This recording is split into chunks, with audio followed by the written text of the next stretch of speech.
Jemaat yang dikasihi Kristus, selamat hari Minggu, selamat beribadah untuk kita semua di hari Minggu ini di rumah kita masing-masing. Pada Minggu pagi hari ini kita akan memulai kebaktian kita. Mari kita mempersiapkan diri hati kita masuk saat teduh, kita berdoa di dalam hati.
Jemaat Tuhan, saya undang kita bangkit berdiri.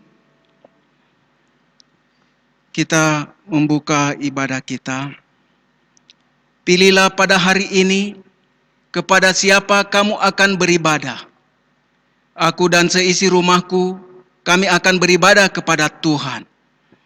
Anak-anak cucu akan beribadah kepadanya dan akan menceritakan tentang Tuhan kepada angkatan yang akan datang.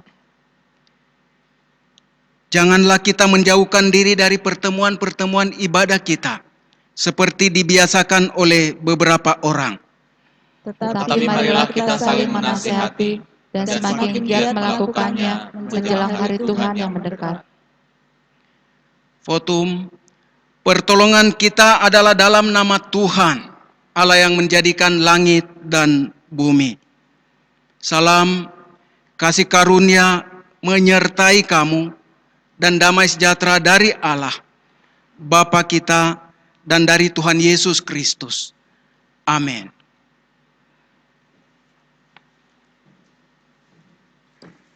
Saudaraku, kita akan bersama-sama memuji Tuhan dari KPPK nomor 11, bait yang pertama dan kedua. Terpujilah nama Allah.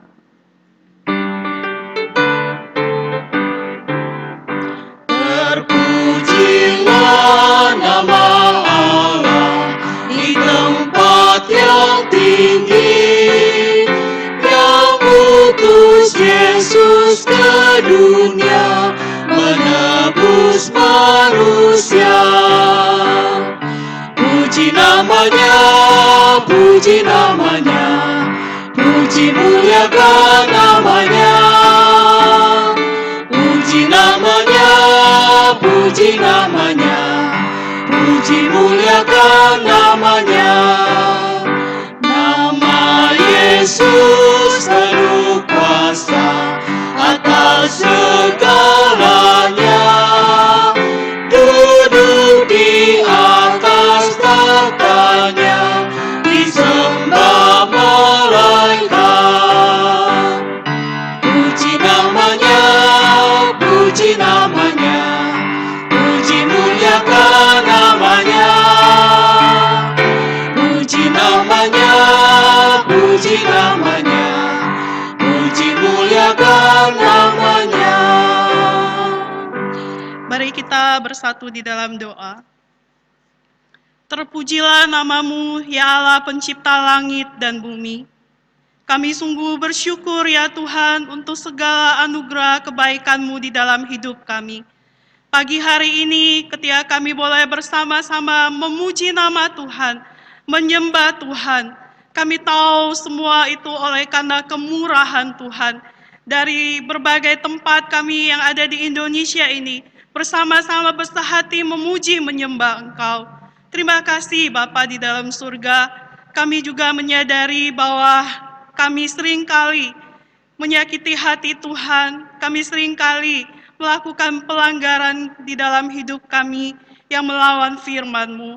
Pagi hari ini ya Tuhan, kami juga datang bersama-sama mohon, kasihanilah kami ya Tuhan, ampunilah kami ya Tuhan, sehingga kami boleh layak datang ke hadirat Tuhan, memuji, memuliakan nama Tuhan. Kami berdoa menyerahkan ibadah kami pagi hari ini, awal hingga selesainya ke dalam tangan pimpinan Tuhan. Demi Kristus Yesus Tuhan dan Juru Selamat kami yang hidup, kami sudah berdoa. Amin. Saudaraku, silakan duduk kembali. Saudaraku, kita akan terus memuji Tuhan, Allah yang telah memilih kita dari berbagai suku dan bangsa untuk menjadi umat-Nya. Kita dipilih dari segala bangsa.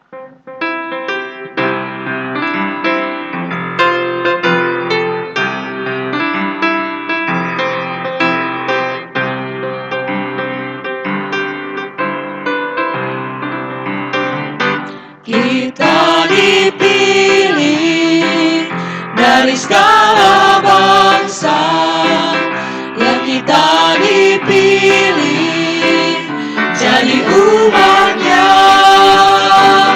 Kita dipilih dan dikuduskan-Nya, segala kemuliaan hanya bagi Dia. Terimalah kemuliaan dan hormat kami, terimalah sembah kami, pujian kami. Terimalah kemuliaan dan hormat kami, terimalah sembah dan pujian kami. Kita dipilih, dari segala bangsa, yang kita dipilih jadi umat-Nya. Kita dipilih dan dikuduskan-Nya, segala kemuliaan hanya bagi Dia. Terimalah kemuliaan dan hormat kami, terimalah sembah kami, pujian kami. Terimalah kemuliaan dan hormat kami, terimalah sembah dan pujian kami. Tiada Allah Tuhan yang seperti Dia yang layak untuk menerima segala pujian dan sembah kita, karena Dia besar, perkasa, penuh kemuliaan. Bersama kita menyanyi pujian Kau yang terindah.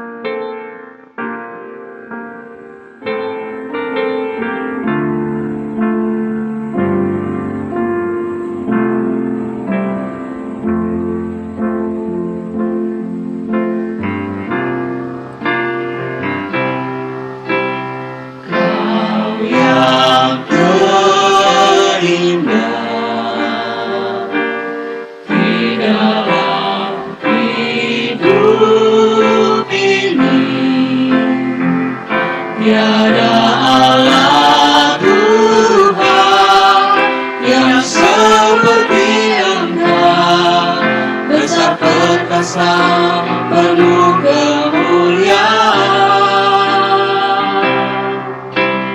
Kau yang termanis di dalam hidup ini. Ku cinta Kau lebih dari segalanya, besar kasih setiamu kepadaku. Ku sembah Kau ya Allahku, ku tinggikan namamu.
Ku sembah Kau, sembah Kau, ya Allahku. Ku tinggikan nama-Mu selalu. Semua lidah kan mengaku, Engkaulah Yesus, Tuhan Rajaku. Engkaulah Yesus, Tuhan Rajaku. Engkaulah Yesus, Tuhan Rajaku.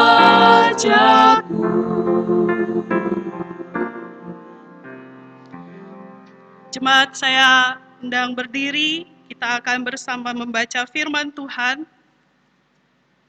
Pagi ini firman Tuhan dari 1 Raja-Raja, pasalnya yang ke-17, ayat yang pertama hingga ayatnya yang ke-6.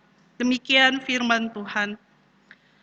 Lalu berkatalah Elia orang Tisbe dari Tisbe Gilead kepada Ahab, "Demi Tuhan yang hidup, Allah Israel yang kulayani, sesungguhnya tidak akan ada embun atau hujan pada tahun-tahun ini, kecuali kalau kukatakan." Kemudian datanglah firman Tuhan kepadanya, "Pergilah dari sini, berjalanlah ke timur dan bersembunyilah di tepi sungai Kerit di sebelah timur sungai Yordan. Engkau dapat minum dari sungai itu, dan burung-burung gagak telah kuperintahkan untuk memberi makan engkau di sana." Lalu ia pergi dan ia melakukan seperti firman Tuhan. Ia pergi dan diam di tepi sungai Kerit di sebelah timur sungai Yordan. Pada waktu pagi dan petang, burung-burung gagak membawa roti dan daging kepadanya, dan ia minum dari sungai itu. Demikian pembacaan firman Tuhan. Saudaraku, pujian seperti rusa rindu sungaimu akan mengantar kita ke dalam perenungan firman Tuhan yang pagi hari ini akan disampaikan oleh Pendeta Yeremia Suebu.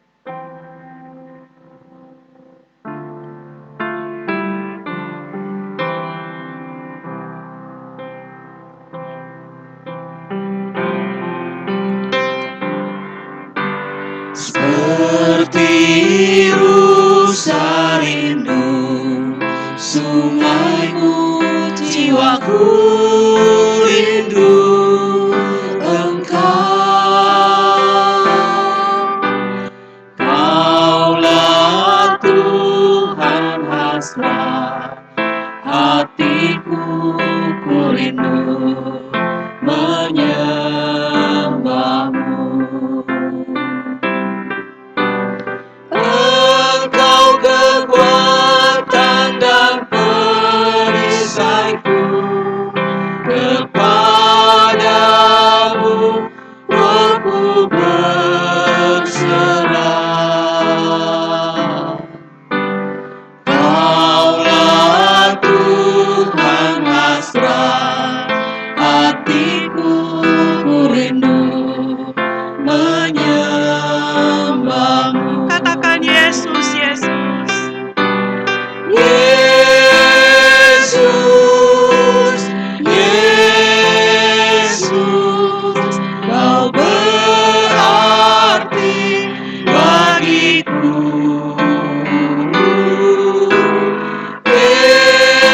Yesus, Yesus, Kau segalanya bagiku. Yesus, Yesus. Yesus, Yesus, Kau berarti bagiku.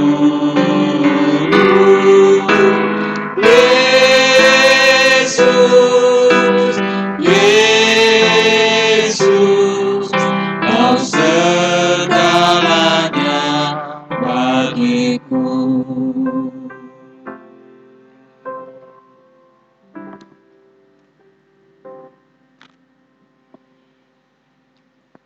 Jemaat Tuhan, mari kita berdoa. Ya Tuhan, kami bersyukur hidup kami dalam tangan pemeliharaan Engkau. Hari demi hari, dalam segala keterbatasan, bahkan kekurangan, juga kelebihan-kelebihan kami, Tuhan setia menopang, memelihara, memberkati kami hingga hari ini. Kami bersyukur Engkau masih mengizinkan kami beribadah di rumah saja. Kami bersyukur karena Tuhan, Engkau setia, menyediakan segala sesuatu yang kami perlukan, juga kebutuhan kami secara rohani. Kami memerlukan Engkau, kami memerlukan firman-Mu. Kami mohon, Tuhan, Engkau memberkati kami pada hari ini, ketika kami membaca dan merenungkan firman-Mu. Engkau berkata-kata ke dalam hati kami, dan membuat kami mengerti kehendak-Mu untuk melakukannya dengan setia sampai akhir. Kepadamu kami mohon terang-Mu, terang Roh Kudus, demi Kristus Yesus, Juru Selamat kami yang hidup. Amin. Jemaat silakan duduk kembali. Bapak Ibu Saudara yang dikasihi Kristus, firman Tuhan yang kita baca dalam 1 Raja-Raja ayat 1 sampai 6 tadi, saya akan lanjut dengan ayat 7 dan seterusnya sampai ayat 16. Mari kita memperhatikan firman Tuhan yang jadi landasan untuk renungan pada pagi ini. Ayat 7, tetapi sesudah beberapa waktu sungai itu menjadi kering sebab hujan tiada turun di negeri itu. Maka datanglah firman Tuhan kepada Elia, bersiaplah, pergi ke Sarfat yang termasuk wilayah Sidon dan diamlah di sana. Ketahuilah, aku telah memerintahkan seorang janda untuk memberi engkau makan. Sesudah itu ia bersiap lalu pergi ke Sarfat. Setelah ia sampai ke pintu gerbang kota itu, tampaklah di sana seorang janda sedang mengumpulkan kayu api. Ia berseru kepada perempuan itu, katanya, "Cobalah ambil bagiku sedikit air dalam kendi, supaya aku minum." Ketika perempuan itu pergi mengambilnya, ia berseru lagi, "Cobalah ambil juga bagiku sepotong roti." Perempuan itu menjawab, "Demi Tuhan Allahmu yang hidup, sesungguhnya tidak ada roti padaku sedikit pun, kecuali segenggam tepung dalam tempayan dan sedikit minyak dalam buli-buli. Dan sekarang aku sedang mengumpulkan 2-3 potong kayu api, kemudian aku mau pulang dan mengolahnya bagiku dan bagi anakku. Dan setelah kami memakannya, maka kami akan mati."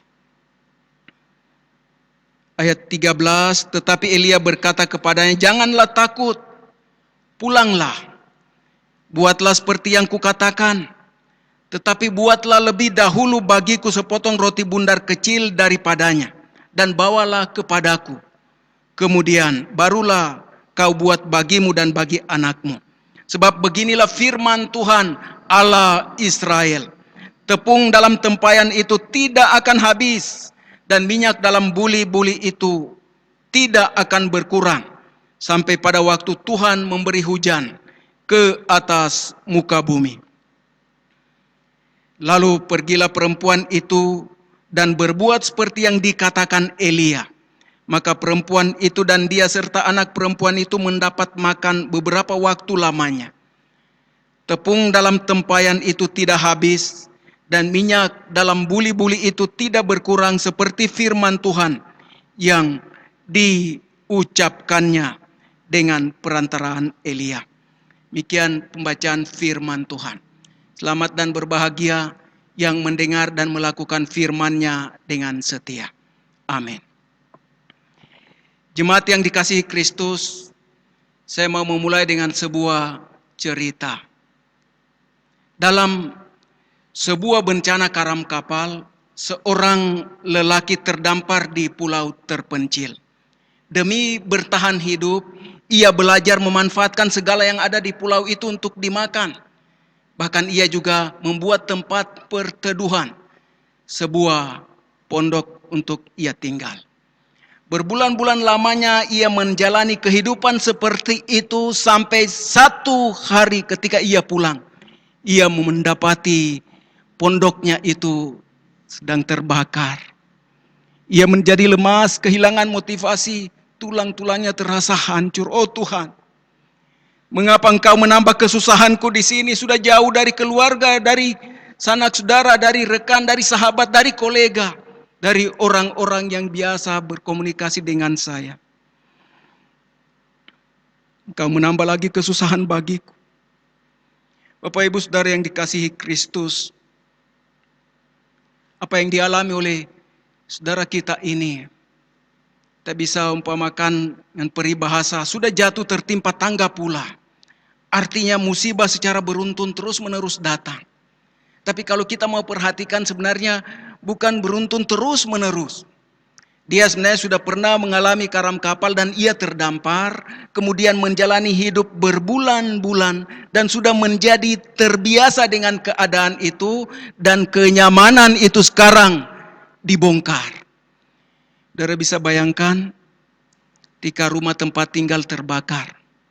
Seorang pendeta di Argapura minggu lalu, gereja, tempat beribadah, rumah pastori terbakar. Pada minggu lalu, ketika itu 50 denominasi gereja termasuk Kalam Kudus mengulurkan tangan. Besoknya hadir di sana berdoa, memuji Tuhan, membawa bantuan uang, makan, minum, pakaian untuk memberi pertolongan. Dengan orang seperti di pulau terpencil begini, mau dapat pertolongan dari mana? Saudara, kenalan, relasi bisnis, seorang sahabat, ia tidak punya pertolongan. Itu yang membuat ia menjadi lemas. Jika kita membandingkan keadaan orang yang terisolasi seperti ini dengan keadaan kita hari ini, Bapak Ibu Saudara, mungkin tidak seberapa. Oleh karena kalaupun kita sekarang ini terisolasi atau diisolasi, kita masih bisa berkomunikasi. Walaupun ada anggota keluarga kita, anak-anak kita mungkin mereka tidak bisa pulang oleh karena bandara ditutup. Tapi kita masih bisa berbicara, masih bisa melihat rupa mereka, gerak-gerik mereka, senyum mereka, atau tangis. Orang seperti ini di pulau yang terpencil, hanya berlaku firman, diberkatilah orang-orang yang mengandalkan Tuhan, yang menaruh harapannya pada Tuhannya. Yeremia 17 ayat 7. Bapak Ibu Saudara yang dikasihi Kristus, kalau kita mau membandingkan dengan Elia, kalau kita bertanya begini, mengapa Elia berada di Sungai Kerit? Mengapa lelaki ini berada di pulau itu? Ia berada di pulau itu karena bencana. Elia berada di Sungai Kerit karena perintah Tuhan, karena firman Tuhan, karena ketaatannya kepada Tuhan. Dalam ayat 2, kemudian datanglah firman Tuhan kepadanya. Ayat 3, pergilah dari sini, berjalanlah ke timur dan bersembunyilah di tepi Sungai Kerit, di sebelah timur Sungai Yordan. Bapak Ibu Saudara yang dikasihi Kristus, jadi Elia berada di sana karena ketaatannya kepada firman Tuhan. Di sini berlaku satu prinsip penting, di mana ada ketaatan kepada firman Tuhan, perintah Tuhan, kehendak Tuhan. Di sana ada berkat Tuhan hadir, memelihara hamba-hambanya yang taat. Bapak Ibu Saudara yang dikasihi Kristus, saya mau ulang, di mana ada ketaatan terhadap perintah Tuhan atau firman Tuhan, kehendak Tuhan, di sana ada pemeliharaan berkat-berkat Allah hadir. Jadi seandainya Elia tidak berada di tepi Sungai Kerit, maka tidak ada roti dan daging yang dibawa oleh burung-burung gagak pada pagi dan petang hari. Bapak Ibu Saudara yang dikasihi Kristus, Kerit itu artinya pemisahan. Sebuah nama yang mungkin menunjukkan itu adalah tempat yang terpencil. Dalam pulpit commentary dikatakan, itu sebuah nama yang mungkin menunjukkan bahwa itu adalah tempat yang sangat terpencil. Saudara bisa bayangkan, di tempat yang terpencil, jauh dari keramaian, dari keributan, dari kebisingan, Elia berada di sana, tersembunyi di sana. Seandainya Elia hidup di zaman ini, tentunya ia kehilangan beberapa Tidak ada televisi untuk ditonton. Tidak ada koneksi internet. Tidak ada relasi dengan manusia lain. Tidak ada alat-alat komunikasi yang bisa dipakai untuk berkomunikasi secara bebas ataupun terbatas. Di tempat yang manusia sulit untuk menemui dia, di sanalah Elia berada. Jadi kita bisa bayangkan, Elia tidak bisa selfie. Dia foto-foto, kemudian dia update statusnya di Facebook, di WA. Dia tidak bisa juga menggunakan Instagramnya. Kita bisa bayangkan dia tidak bisa berkicau dengan Twitternya. Di sana dia hanya bisa mendengar suara burung gagak yang datang kepadanya dan membawa roti dan daging pada pagi dan petang hari. Berapa lama di sana?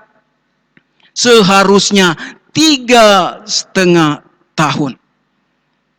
Tapi belum sampai 3 tahun, air sungai yang ia minum itu menjadi kering, dan itu artinya terancam hidupnya. Kita bisa bayangkan orang yang tidak minum dalam waktu yang lama, cairan dalam tubuhnya habis dan dia akan mati. Tetapi sebelum itu terjadi, firman Tuhan sudah datang untuk Elia segera pindah. Dalam ayat 8 dikatakan, maka datanglah firman Tuhan kepada Elia, ayat 9, bersiaplah pergi ke Sarfat yang termasuk wilayah Sidon, dan diamlah di sana. Ketahuilah, aku telah memerintahkan seorang janda untuk memberi engkau makan. Bapak Ibu Saudara yang dikasihi Kristus, ketika membaca tentang burung-burung gagak, dan juga tentang seorang janda, dan tentu miskin. Saya susah membayangkan dia dapat dipelihara. Sebenarnya kondisi yang digambarkan ini adalah mustahil untuk terjadi. Burung gagak yang haram untuk dimakan, sekarang memberi makan kepada manusia. Seorang janda miskin yang penuh dengan kekurangan, terlebih dalam sikon kekeringan yang panjang. Kekurangan makan dan sudah mau habis hari itu, dipakai untuk memelihara hambanya. Bukankah kondisi mirip seperti itu yang kita hadapi hari-hari ini? Persediaan kita bukan hanya tipis, walaupun belum sampai 3 tahun, tetapi sudah mau habis hari ini. Kalau Elia di tepi sungai Kerit memang sudah habis. Ketika tiba di tempat janda itu, tinggal hari itu makan minum dan besoknya mereka tidak tahu mau buat apa. Tinggal tunggu kematian datang menjemput.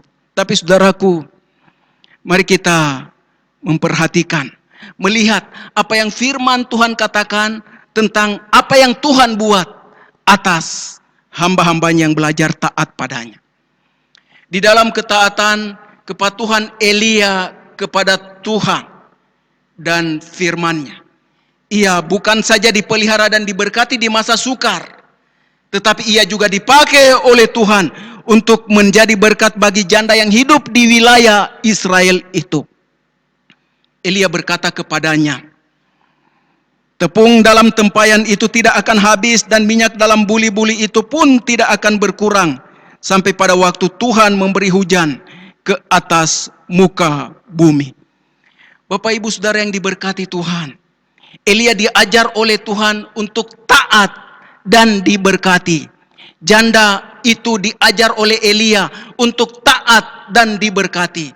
Dan hari ini kita belajar firman Tuhan untuk taat dan menjadi orang yang selalu diberkati. Ada amin? Ketaatan Elia dan janda itu diperlihatkan di tengah-tengah ketidaktaatan Israel.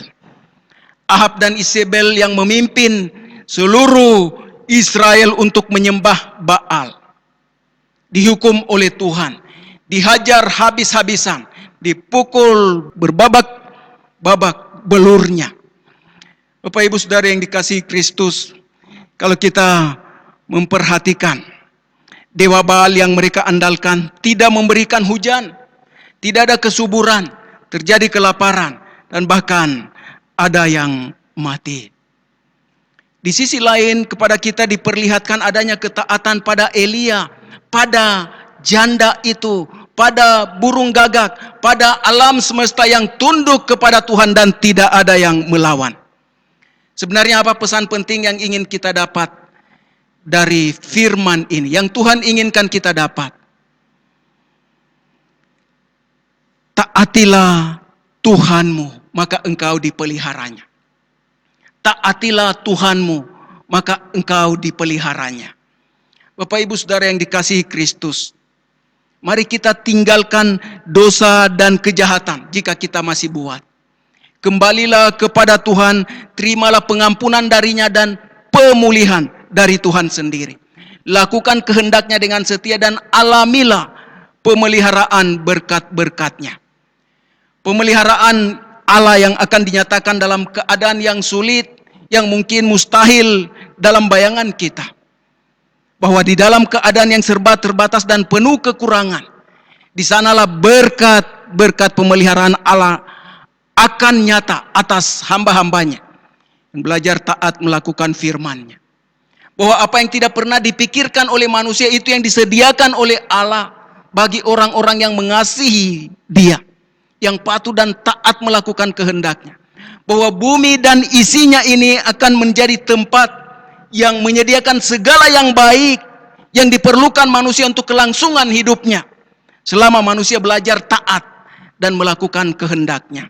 Jikalau umat Allah tidak tunduk dan taat pada Tuhan dan firman-Nya, maka segala malapetaka dan mara bahaya yang tidak mau dibayangkan, yang tidak diinginkan oleh manusia akan nyata terjadi dalam hidupnya. Sampai berapa lama? 3,5 tahun? 3,5 bulan? Atau mau tawar berapa dengan Tuhan? Alkitab mencatat Yakobus 5 ayat 17-18.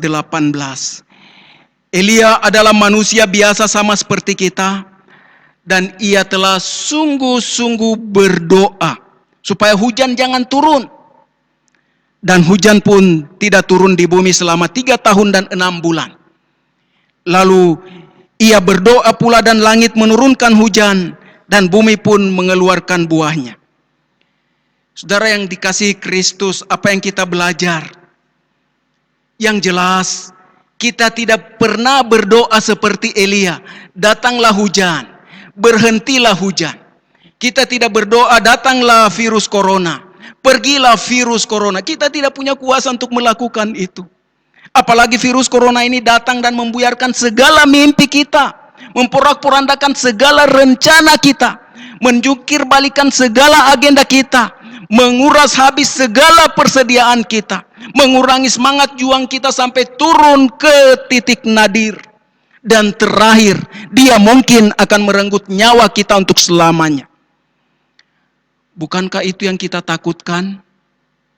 Dan karena itu kita berdoa, janganlah membawa kami ke dalam pencobaan, tetapi lepaskanlah kami daripada yang jahat. Bapak Ibu Saudara yang diberkati Tuhan, saya mengajak kita untuk melihat dan belajar 3 hal pokok mengakhiri khotbah ini. Yang pertama, Tuhan Allah itu Allah yang berdaulat atas alam semesta dan atas hidup kita.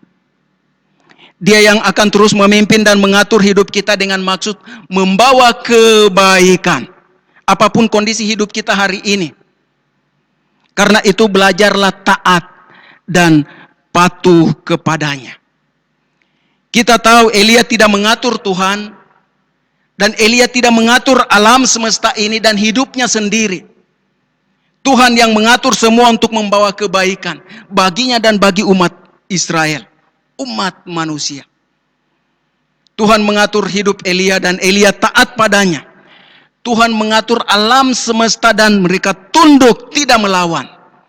Yang Elia lakukan adalah mengerti kehendak Tuhan dan melakukannya dengan setia. Itu yang membuat Elia tahu Tuhan mau apa. Dan ia berdoa sesuai dengan kehendak Tuhan. Dan Tuhan mendengarkan doanya. Jadi kalaupun kita berdoa dan memohon, Tuhan pulihkan keadaan kami, pulihkan negeri kami, lawat kami Tuhan, bawa kami kebaikan, kesehatan, kekuatan, pertolongan, kekayaan. Tapi kalau Tuhan bilang, belum waktunya, maka kita harus menunggu. Kita harus menjalani hidup dalam pemeliharaan Tuhan. Mungkin juga kita berdoa, dan berdoa lagi. Tetapi cara Tuhan menjawab seperti yang menjawab Rasul Paulus.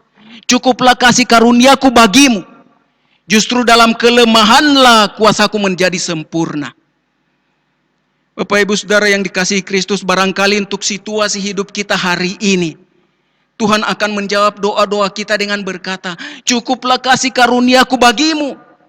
Sebab justru dalam keterbatasan di rumahmu itulah kuasaku sempurna bekerja.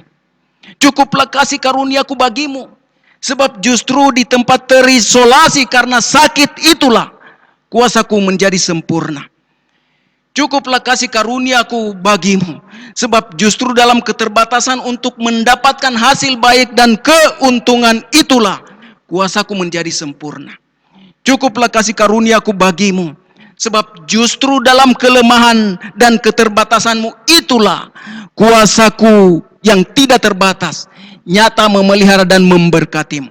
Engkau perlu hanya percaya dan taat melakukan firman Tuhan. Itu saja.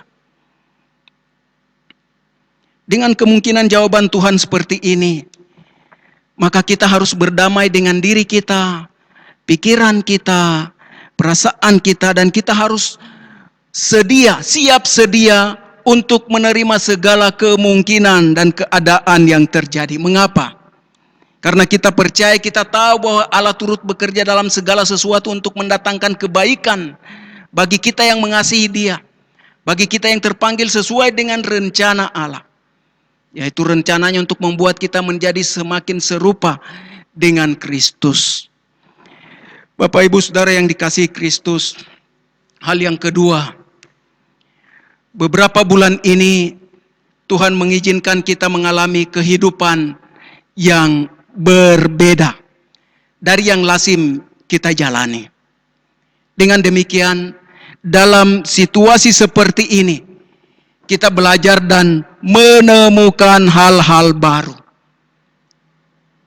Kita juga belajar memanfaatkan keadaan dan kesempatan untuk berbuat hal-hal baru seperti lelaki di pulau terpencil itu. Ia membangun pondokan, ia bisa berburu, ia bisa mencari makan minum dengan cara yang tidak lazim ia jalani dalam hidupnya. Walaupun ia menghadapi tekanan hidup karena keterbatasan itu, tetapi ia tetap bisa mempertahankan hidupnya. Namanya manusia yang adalah ciptaan, pasti kreatif untuk menemukan cara-cara baru, untuk mengembangkan dan membangun kehidupan lebih baik dari hari-hari yang telah lewat.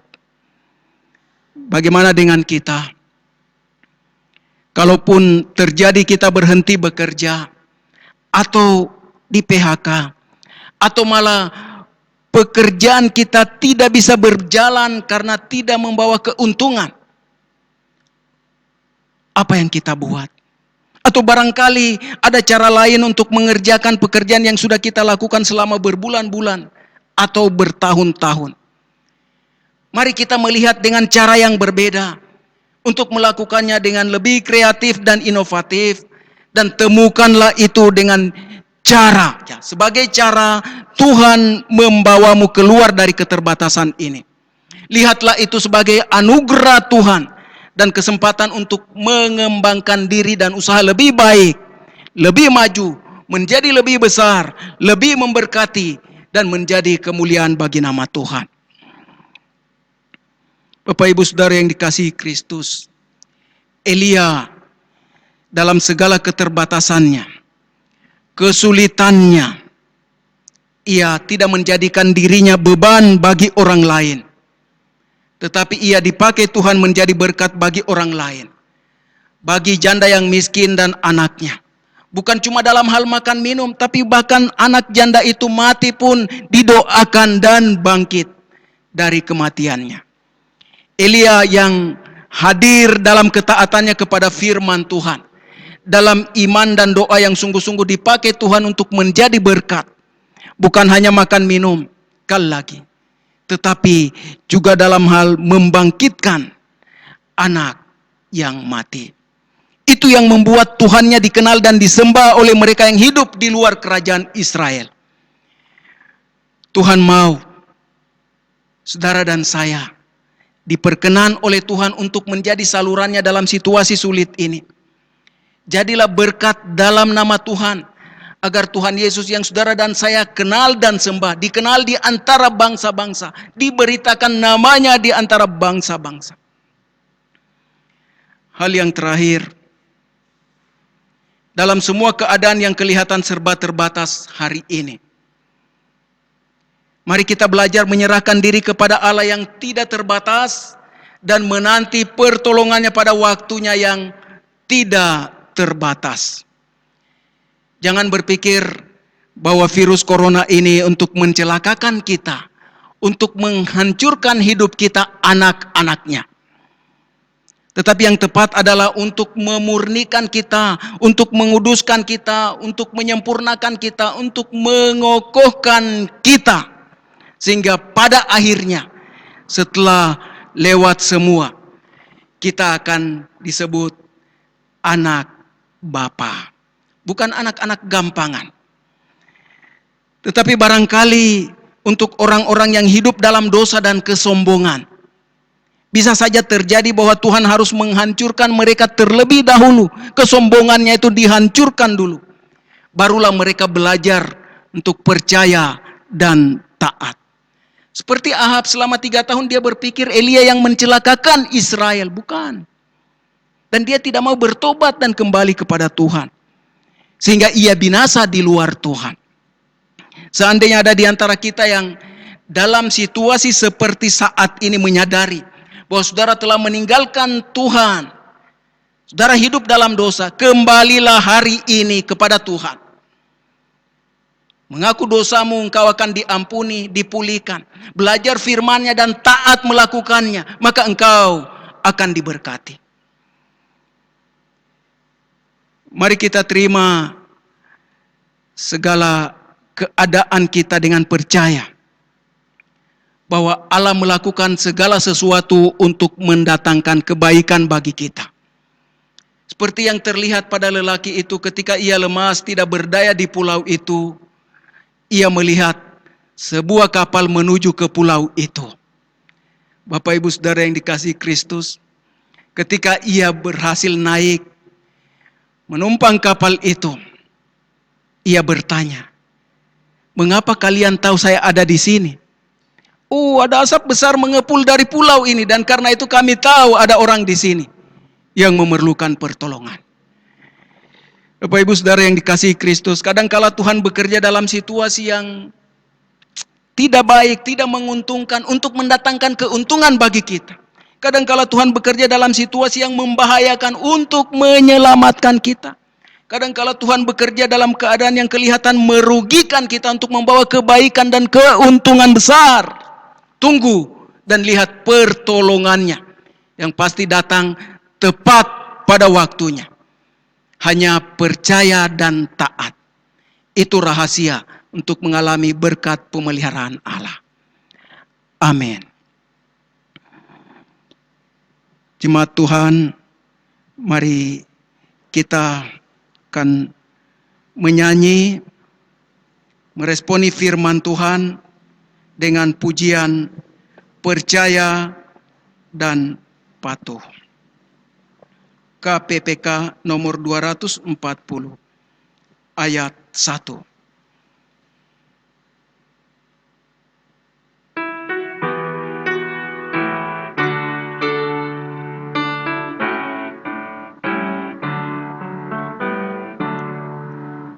bersama Tuhanku dalam terang firman-Nya, Dia yang menyinari jalanku. Ku turut perintah-Nya, Dia tinggal dalamku, beserta umat-Nya yang patuh. Percayalah dan patuh padanya, pasti kau dikasih-Nya, hanya percayalah. Mari kita berdoa. Ya Tuhan Allah kami, Allah langit dan bumi, semua yang ada harus tunduk menyembah Engkau, taat, patuh, melakukan kehendak-Mu dengan setia untuk menjadi orang-orang yang diberkati. Ajar kami untuk selalu dekat dengan-Mu, perhatikan firman-Mu setiap hari, dan melakukannya dengan setia. Jadikan kami orang-orang yang berbahagia, orang-orang yang diberkati, agar hidup kami dan kesaksian kami di tengah dunia ini boleh dilihat, bahkan nama-Mu boleh diserukan di antara bangsa-bangsa yang belum mengenal Engkau. Pada hari ini kami berdoa untuk pejabat pemerintah kami dalam segala pertimbangan mereka. Mereka memerlukan hikmat dari Tuhan untuk mengatur segala yang baik atas rakyat seluruh negeri ini. Tuhan, Engkau yang akan menyanggupkan hamba-Mu, mulai dengan Presiden Joko Widodo dan semua yang ada, sampai di daerah. Pelihara dan berkati para petugas kesehatan, pelayanan mereka yang sangat beresiko dalam menangani pasien COVID-19, dalam segala keadaan menghadapi pasien-pasien yang lain, demikian juga dengan keluarga mereka. Mohon perlindungan dan berkat Tuhan atas hidup mereka. Semua kami serahkan diri padamu, usaha dan pekerjaan yang kami lakukan, cara pribadi dalam waktu yang terbatas, dengan orang-orang yang terbatas, baik di rumah maupun di tempat kerja. Kami mohon berkat pertolongan dan pemeliharaan Tuhan, juga kekuatan iman dan ketabahan untuk terus percaya dan taat padamu, bahwa Engkau memelihara kami apapun yang terjadi. Ke dalam tangan Tuhan Allah yang Maha Kuasa kami serahkan diri hidup.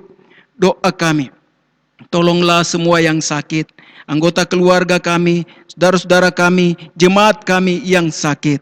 Dalam naungan perlindungan pemeliharaan Tuhan, mereka beroleh kekuatan, kesehatan, kesembuhan, bertambah pengenalannya lebih dewasa akan Tuhan, dan memuliakan Engkau. Demikian doa kami kepadamu, demi Kristus Yesus, Juru Selamat dan Tuhan kami. Amin. Jemaat Tuhan, saya undang kita berdiri bersama orang percaya di segala tempat dan sepanjang segala abad. Mari kita mengikrarkan pengakuan iman kita, pengakuan iman rasuli dengan berkata demikian. Aku percaya kepada Allah, Bapa yang Maha Kuasa, Khalik langit dan bumi, dan kepada Yesus Kristus, anaknya yang tunggal Tuhan kita, yang dikandung dari Roh Kudus, lahir dari anak darah Maria, yang menderita sengsara di bawah pemerintahan Pontius Pilatus, disalibkan, mati dan dikuburkan, turun ke dalam kerajaan maut. Pada hari yang ketiga, bangkit pula dari antara orang mati, naik ke sorga, duduk di sebelah kanan Allah, Bapa yang Maha Kuasa, dan dari sana Ia akan datang untuk menghakimi orang yang hidup dan yang mati. Aku percaya kepada Roh Kudus, gereja yang kudus dan am, persekutuan orang kudus, pengampunan dosa, kebangkitan tubuh, dan hidup yang kekal. Amin. Jemaat silakan duduk kembali.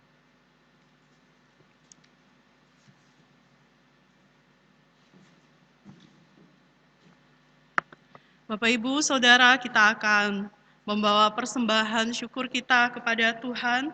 Persembahan dapat dikumpulkan di rumah kita masing-masing atau ditransfer ke nomor rekening gereja kita masing-masing. Kita bersama-sama naikkan pujian dari KPPK baitnya yang kedua dan tiga dari KPPK 240.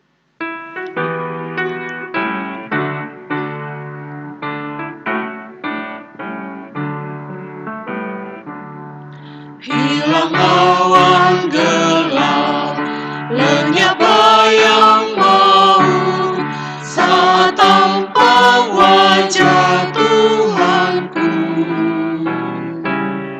Hilanglah bimbangku, lenyap air mataku, percaya dan patuh padanya. Percayalah dan patuh padanya, pasti kau dikasihinya, hanya percayalah. Tiada beban berat, tiada kesusahan, penderitaanku ya peduli. Hilanglah sedihku, lenyaplah hinaku, karena anugerahnya besarlah. Percayalah dan patuh padanya, pasti kau dikasihinya, hanya percayalah. Mari kita berdoa. Bapa di dalam surga, kami telah membawa persembahan kami di hadapan-Mu ya Tuhan. Berkatilah dan pakailah untuk boleh menjadi alat berkat-Mu melalui anak-anak-Mu yang Kau percaya untuk mengelolanya, untuk boleh dipakai bagi pekerjaan Tuhan di mana Tuhan kehendaki. Dan ingatkan kami selalu Tuhan, betapa besarnya anugerah-Mu yang kekal di dalam hidup kami. Sehingga bukan hanya secara materi kami membawa persembahan kami, bahkan kehidupan kami boleh sungguh menjadi persembahan yang hidup, yang berkenan kepada Tuhan. Yang masih ada pada kami ya Tuhan, bila hikmat bagi kami untuk dapat mengelolanya, untuk boleh menjadi alat berkat-Mu bagi orang-orang di sekeliling kami.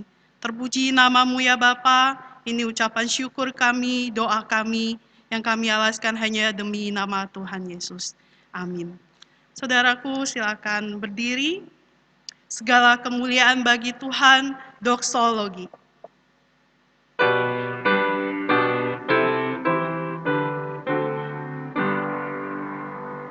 Puji Allah Bapa Putra,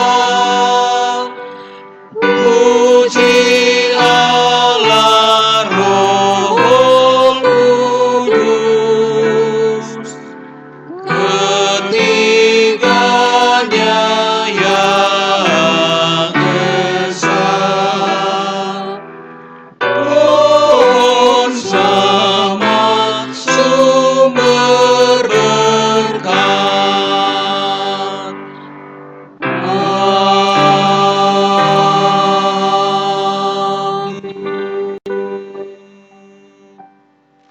Jemaat yang dikasihi Kristus, mari kita arahkan hati kepada Tuhan, sumber segala berkat. Ia yang telah memimpin dan memelihara hidup kita hari demi hari. Ke dalam tangan kekuasaannya kita mau pulang hari ini. Kita percaya Ia akan memelihara kita dalam ketaatan kita kepada firman dan kehendak-Nya. Terimalah berkat Tuhan. Kiranya kasih Allah, kasih karunia Tuhan Yesus Kristus, dan persekutuan Roh Kudus menyertai saudara sekalian, mulai hari ini sampai Tuhan Yesus datang kembali. Amin.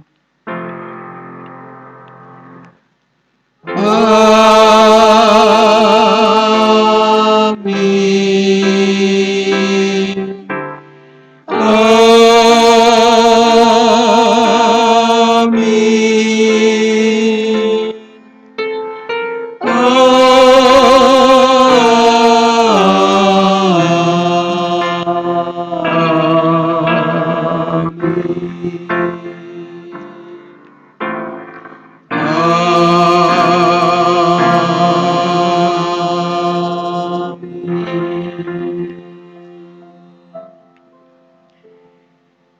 Tuhan, silakan duduk.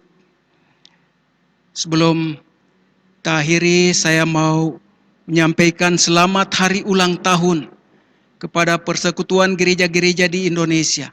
Hari ulang tahun yang ke-70.